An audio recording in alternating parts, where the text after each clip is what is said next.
It can be very big on a few levels.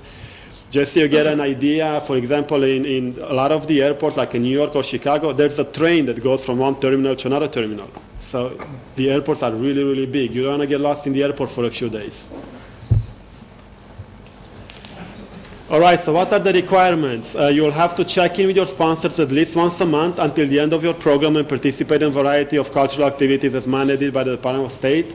You'll see a lot of locations. We have coordinators on site, so it's easier to communicate because you're going to see the coordinator a lot. In the locations where we don't have a coordinator on site, we will call you, we will send you emails, we will post on Facebook. There's a lot of ways to communicate. Please make sure you answer to us. If a month goes by and we have no information on where are you, how you're doing, and everything is fine, by the new regulations, we will have to terminate your program, okay? So make sure you let us know at least once a month how you're doing, and if you need anything, if everything is okay, and how's your work, how's your housing, and all other information that you want to let us know. You will have to update CVs within 3 days of your arrival, and as soon as there is a change in your location or contact information. You can only work for employers that have been fully vetted and approved by your sponsor. This applies especially for people that want to find second jobs, okay? Obviously, all the jobs that we offer right now, the employers have been fully vetted already, so they're approved by us. But if you want to find a second job, you can find a second job. But once you find it, you'll have to let us know. There's a form that your new employer has to fill it up. We have to verify that, okay? We need to make sure that the employer is legit, that the job that you're going to be doing is a job that is approved by the Department of State, and that you're going to be taken care of. You're not going to be taken advantage of. Please do not start working until we give you the okay. If you do that and we find out, we will have to terminate your program. You will have to return home, okay? And don't think just because we're not there, we're not going to find out. There's different ways for us to find out, and also keep in mind, Department of State, they're going to be going on the field a lot. They're going to be trying to go to all, not all, but most of the employers. They'll come look for you, and the way they find you is by the information we have in CVs. So if they go look for you and they don't find you at the address we have for you or the employer we have for you, they will call us and they will ask us, how come you're not terminated? And we'll have to have an answer for that, and we will have to terminate you at that point, okay? So we don't want anyone to get in that situation. If we terminate your program, you'll have to return home, and you will not get another visa to come to the United States in the future, okay? So it's very, very important. It's not hard to do, but anytime something changes, you just let us know.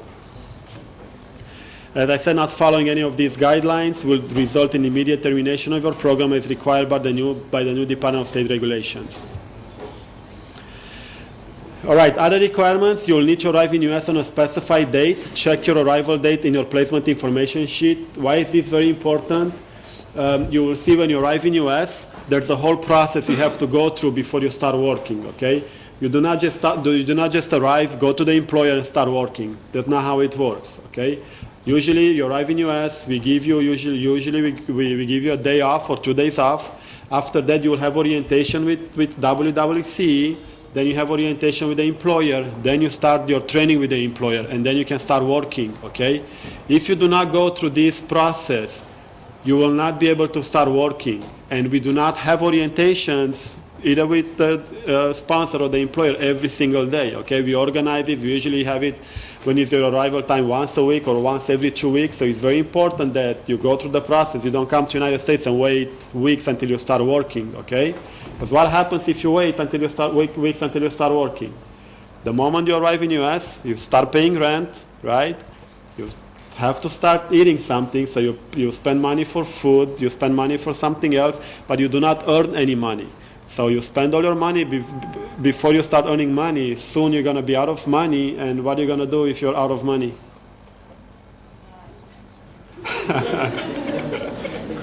Yeah, hopefully you're not going to die, but you'll have to return home, okay? So it's very, very important that you guys follow the process that we put together for you, okay? As I said, we've been doing this for a long time. We put together a really good program for you, but you guys have to follow the process. You must be able to say to the end of your job agreement, again, this is very important, the employer commits to give you a job, commits to give you a certain number of hours. They need the same commitment back from you. They don't want you to come US. They spend the money and time to train you, and then you guys disappear, okay? Please don't do that. You need to use the housing through the end of your program and pay for the housing deposit 30 days before your arrival date if housing is prearranged, or you need to send the housing details to WWC 7 days prior to your visa interview and no later than March 15, 2013, whichever comes first. I will get into more detail regarding housing in a little bit, okay? All right, so what is CVs? You guys heard that I said that you need to update your CVs every time something, first of all, after you come in the US, and then every time something changes. CVs is an internet-based system designed by the US Department of State to track and monitor exchange visitors. So keep in mind, all your information is in CVs. So if as your sponsor or if somebody from the Department of State wants to find you, they go in CVs, they find your name, they find your employer, they find your address, and they go look for you. They don't find you, what happened? I told you, if they don't happen, your program will be terminated and you'll have to return home.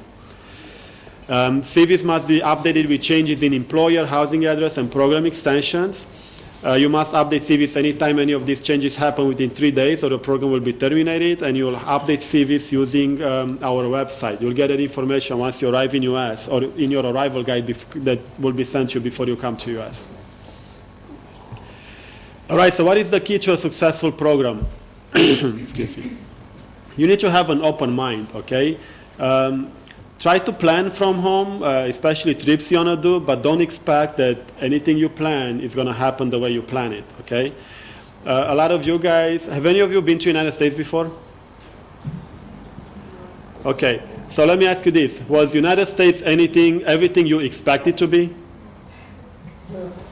Exactly. Nothing is what you expect to be. Usually, human mind work in a way that everything we imagine is on a positive way. We always imagine that everything is beautiful, everything is perfect, and because that's what keeps us going, right? If you imagine negative, then we're going to be depressed the whole life. So just keep in mind, the United States is a beautiful place, it's an amazing place to go, but not everything is going to happen the way you plan it, okay? So please have an open mind.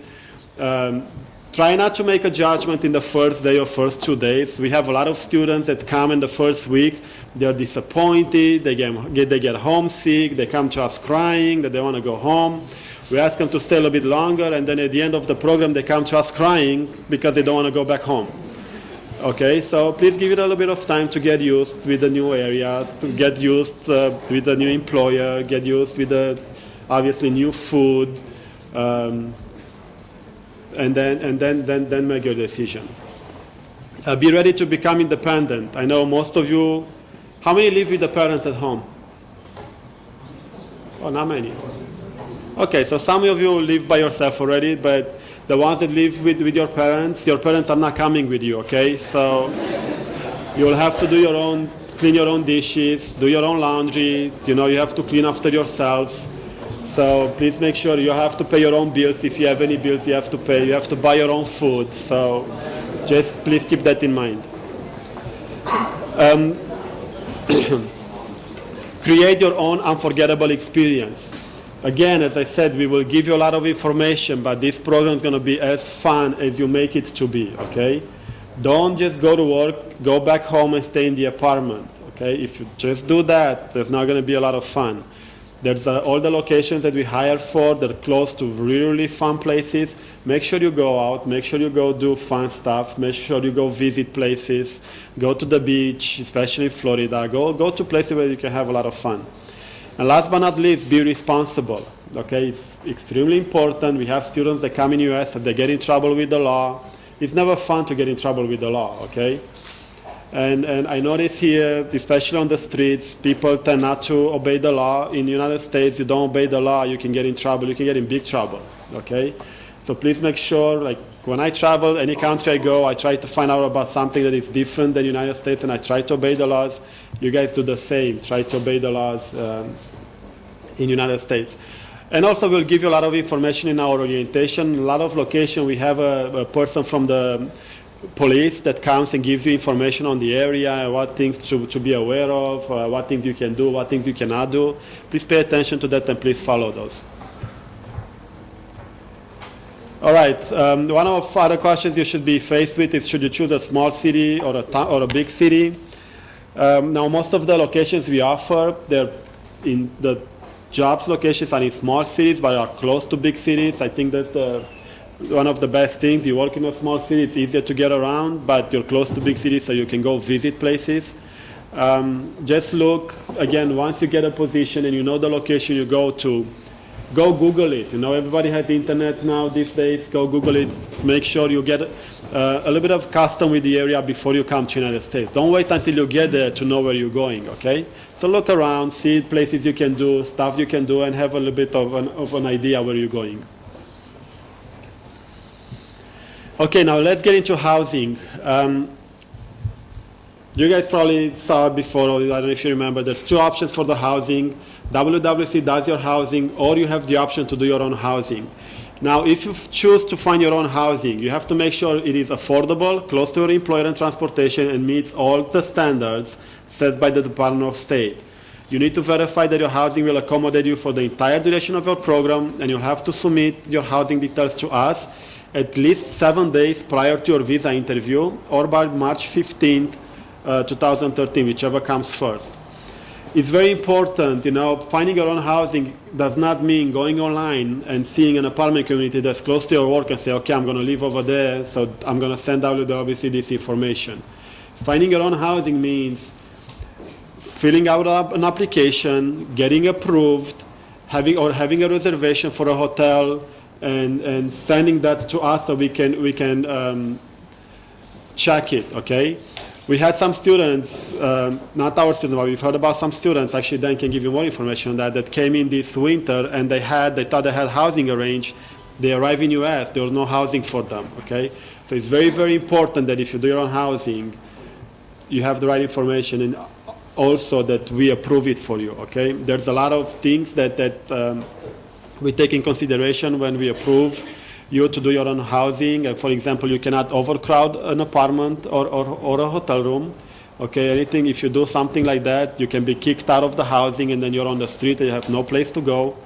Okay, also the housing has to be available for the entire duration of your program. We had students in the past, they came, they had housing for 2 weeks, and then there were no more housing available.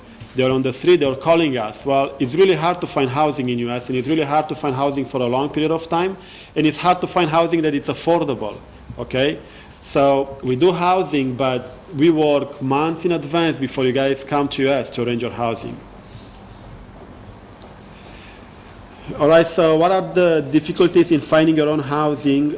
These are some of the things that you can face. For example, lack of credit and employment history. A lot of apartment communities, they ask for a credit history for you guys in order to be able to rent you something, and obviously you guys don't have that. Expensive deposit and monthly rent. A lot of times we rent an apartment, then an apartment community asks for the first month and last month up front, plus a security deposit. So it will cost you a lot more up front to rent on your own. Limited availability for short-term leases.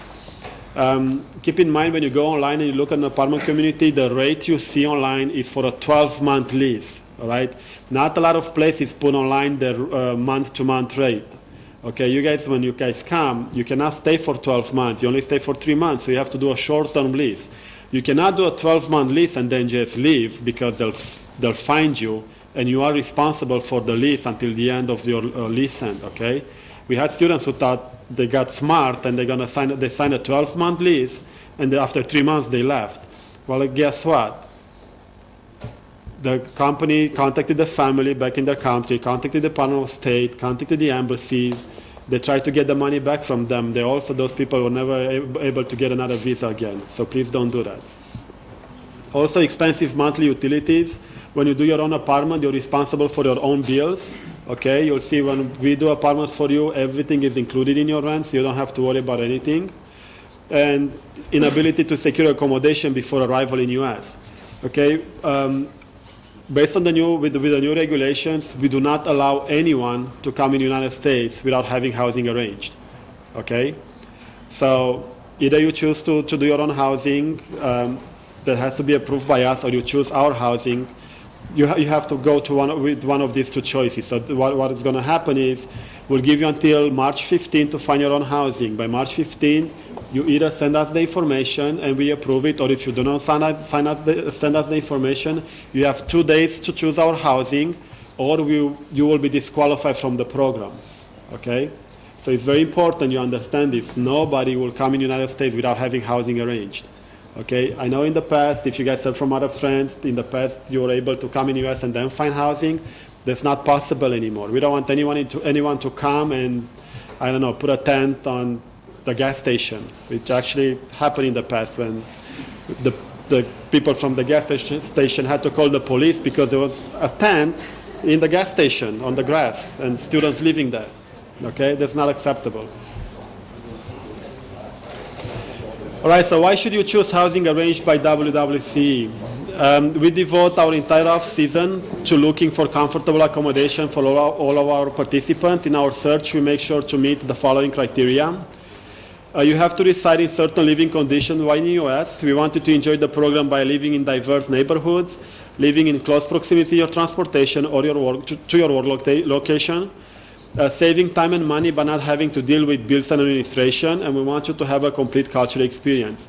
One of the things we don't want you to do, we don't want you to come in the US and spend time having to pay bills or turn on bills, or come in the US and not have electricity for the first, few weeks, or not have hot water. That's stuff that we want to avoid.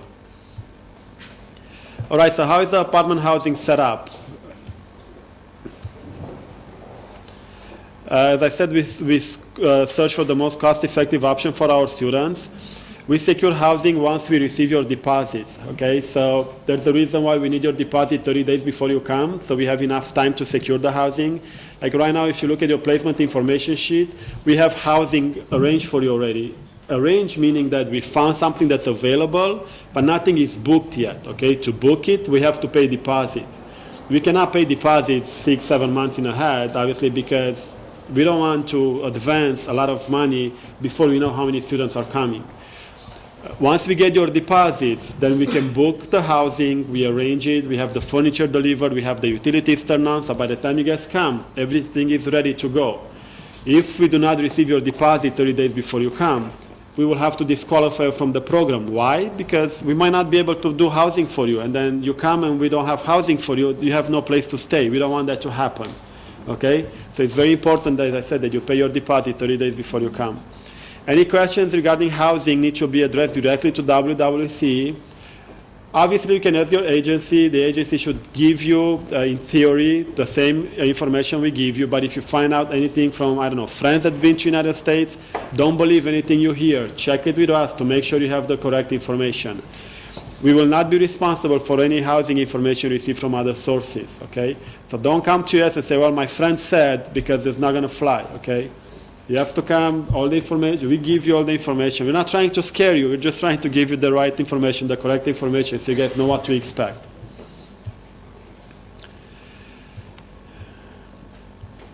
All right, so if you arrange apartment living, each participant is required to pay for the rent for the apartment for the entire duration of your program. Okay, you'll see there's going to be some places where you're going to be able to move after a period of time, and we will let you know what locations are those. Like for example, if you do hotels in some places, we'll do the hotel room for you for 3 to 4 weeks. After the rent runs out, you guys have the option to either stay there, or if you find something better on your own, to move out. Usually when we do apartments, you do not have the option to move out after a month. And the reason for that is because we sign a leasing agreement in order to get a rate as low as possible. Okay, if you guys move out, you're still left with the lease. We still have to pay for the apartment. So when you sign your leasing agreement, it says there very clear that if you stay in the apartment, you are responsible for the rent until the day you move out. So make sure you don't get fired, so you have to go home, because if you get fired, you have to go home. You're still responsible for your rent, okay? You're not going to cover for your rent if you leave, and the other students stay in the apartment. We're not going to increase the rent on the other students because that's not fair, right? The other students did not do anything.